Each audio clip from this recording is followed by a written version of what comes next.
فَيَقُولُ يَا رَبِّ إِنِّي كُنْتُ خَفِيًّا هَذَا أَظْهَرَنِي وَأَعَزَّنِي فَخَافِي فَيَجِيءُ مَلَائِكَةٌ مِنْ عِنْدِ اللَّهِ فَتَأْخُذُ بِيَدِهِ فَأُدْخِلُهُ الْجِنَانَ وَالنَّاسُ فِي الْحِسَابِ۔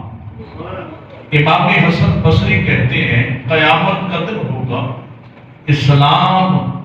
میدان محشر پہ آئے گا، بندوں میں پھرے گا، یوں محسوس ہو رہا ہوگا کہ دین اسلام کسی کو ڈھونڈ رہا۔ فَيَجِيءُ إِلَىٰ عمر، جب حضرت عمر تک اسلام پہنچے گا،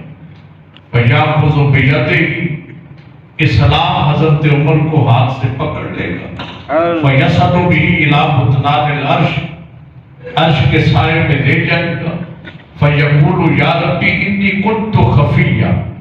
اسلام کہے گا مولا میں تو چھپا ہوا تھا،